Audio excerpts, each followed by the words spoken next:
Wa idza faraqatka hawadithud dahri, kalau sekiranya menceraikan kamu kejadian masa, wa surufihi,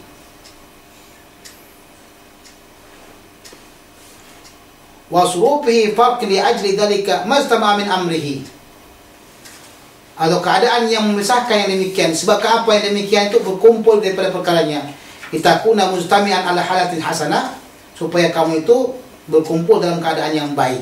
Dia usahakan bagaimana supaya kamu dalam keadaan baik. Terjadi umpamanya bencana besar umpamanya, dia usahakan kamu itu dalam keadaan baik, dia kembalikan duit kamu, atau dia usahakan kamu hidup seperti yang semula.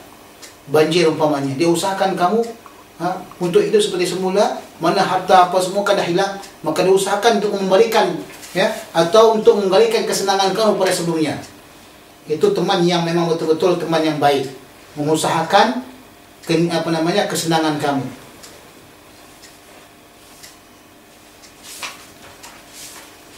Macam mana?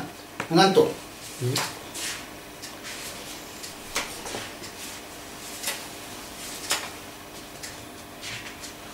As-salith, yang ketiga, as-salah. Orangnya itu salah baik. Wala tashab fasiqan musirran ala ma'siyatin kabiratin. Jangan berteman dengan orang yang fasik yang terus-menerus melaksanakan dosa besar. Nenggak khamar terus kerjanya, minum khamar terus kerjanya, whisky, brandy dan sebagainya. Lianna man yakhafullah la yusiru ala ma'siyatin kabirah. Sesungguhnya orang, ya, karena orang-orang yang takut kepada Allah tidak akan terus-menerus membuatkan maksiat yang besar. Man la yakhafullah la tu'manu gawailuhu. Siapa saja yang tak takut kepada Allah SWT, maka tidak akan kita aman daripada kejahatannya. Kalau orang tersebut tak takut kepada Allah, mungkin saja dia boleh bunuh kita, atau mungkin saja dia khianati kita, atau mungkin dia tipu kita, dia bohong kita. Bal yataghayyaru bi taghyiril agradil ahwal, bahkan dia boleh berubah dengan perubahan tujuan dan keadaannya. Kerana tak takut dengan Allah SWT, dalam keadaan terdesak mungkin dia akan bunuh kamu dan mengambil harta kamu. Waliyadzubillah. Dalam keadaan terdesak mungkin dia akan bohong kamu dengan penipuan yang besar sehingga kamu merasa merugi. Kenapa? Asalnya kenapa? Kerana tidak didasari oleh takwa. Qala Allah Ta'ala Nabi sallallahu alaihi wasallam, Allah Subhanahu wa taala berkata kepada nabinya sallallahu alaihi wasallam, "Wala tuti' ma aghfalna qalbahu an dzikrina." Jangan kamu itu taat kepada orang-orang yang aghfalna qalbahu, yang lalai, yang kami lalaikan hatinya daripada mengingat kami, wa taba'a hawahu, dan mengikutkan hawa nafsunya, wa kana amruhu furuta, ada perkara-perkaranya itu melampaui atau salah besar. Jangan kita ikuti orang-orang yang seperti itu. Mana kata kalau kita mengikuti orang-orang yang jahat, maka kita akan merugi. Pahdar subatal fasik, maka hendaklah kamu berhati-hati berteman dengan orang yang fasik, orang yang suka minum khamar, orang yang suka nisab dadah, ganja, heroin, marjuana. Bahasa ini marjuana, bahasa apa itu? Ganja. Bahasa apa marjuana? Bahasa Inggris deh. Ganja. Kalau di sini namanya hashish. Bahasa Arab dia tu orang kata apa? Man lam yasrab hashish lam ya'ish. Man lam yasrab banjo lam yanju. Siapa yang tidak meminumkan hashish, tidak mengisap hashish, hashish ni seperti ganja juga, maka dia tidak akan hidup katanya. Kerana mereka sudah mutmin. Sudah kalau kita bahasakan mukmin itu orang yang sudah memang mesti minum itu, kalau enggak dah boleh kata mati dia. Malam yasrab banjo, siapa saja yang tidak minum daripada ganja, lam yanju, tidak akan selamat hidupnya. Itu katanya. Ini bagi pemuda-pemuda yang asaya' wa daya, jahat, nakal.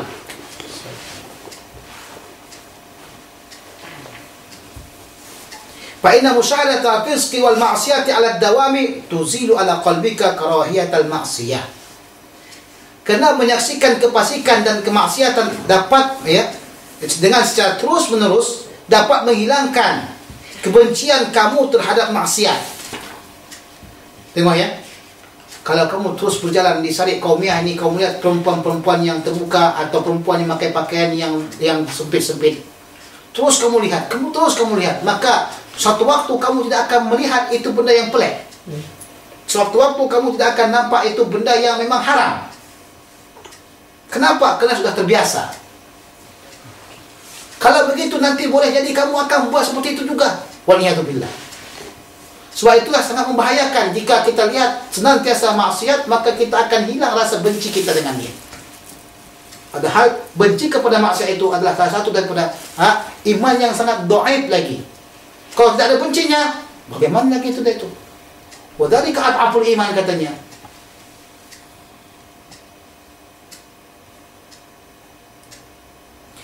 Wa yahunu 'alaika amruha, dan mudah sekali atas kamu perkaranya. Mana kata, mana orang cium-ciuman depan kita itu tak ada masalah lah, itu relax aja, tengok. Orang tengok cium-ciuman, biasalah anak muda itu tak ada masalah.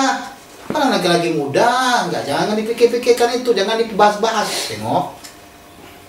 Padahal yang jadi permasalahan itu adalah moral bangsa, moral pemuda yang rusak, tidak diperlu bahaskan bagaimana. Dah terlampau tengok buat maksiat, tengok orang buka aurat apa semuanya. Jadi ada acara pemilihan ratu cantik. Alah, biasalah itu, kan namanya ni negara yang maju.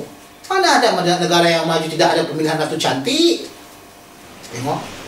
Bahkan dia menjadi orang yang mempertahankan maksiat. Waliyadzubillah. Kalau dia tak mampu untuk amal ma'ruf nahi mungkar, dia diam, dia benci, tak ada masalah lah itu. Paling dikata imannya dhaif sekali, standarnya don. Tapi ini enggak, dia bahkan itu benar, itu menunjukkan harkat dan martabat. Bila lagi kita nak mentontonkan kecantikan daripada wanita-wanita Malaysia.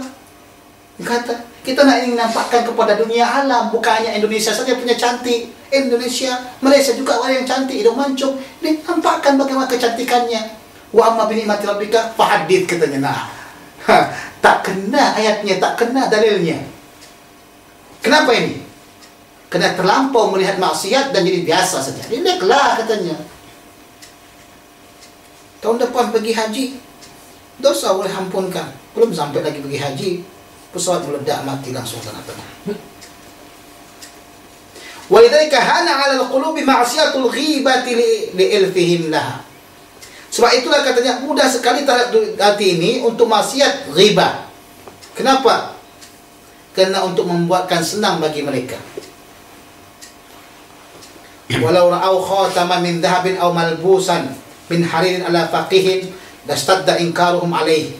Jikalau mereka ini melihat cincin daripada emas, atau seseorang yang memakai atau kain sutra yang dipakai oleh seorang yang faqih. Contoh kita sekarang nampak orang sekarang, saya tahu salam sama seorang perempuan, itu pun yang perempuannya kena isteri daripada sultan. Tak boleh, enggak boleh, mesti juga salam. Kalau ditariknya habis ceritanya. Lastadda inkaruhum alaihi, maka mereka sibuk untuk mengingkarinya. Wah, semua blog akan bicarakan saya tonton salam dengan perempuan. Masya Allah. Yusuf Qaradawi salam dengan seorang perempuan. Seluruh blog akan menceritakan, masuk semuanya. Dia pampangkan gambar Yusuf Qaradawi bersalaman dengan seorang perempuan. Dah pernah tengok itu? Masa tak pernah tengok gambar Yusuf Qaradawi bersalaman dengan seorang perempuan? Tengok. Masa tak pernah tengok? Saya Tantowi bersama dengan seorang perempuan, pernah tengok? Dr. Ali Jum'ah bersama dengan perempuan, pernah tengok gambarnya? Itu semuanya gambar yang mereka pampang ingin menghina, menjatuhkan dan mencerca Syekh Tantowi, Dr. Ali Jum'ah dan Yusuf Qaradawi.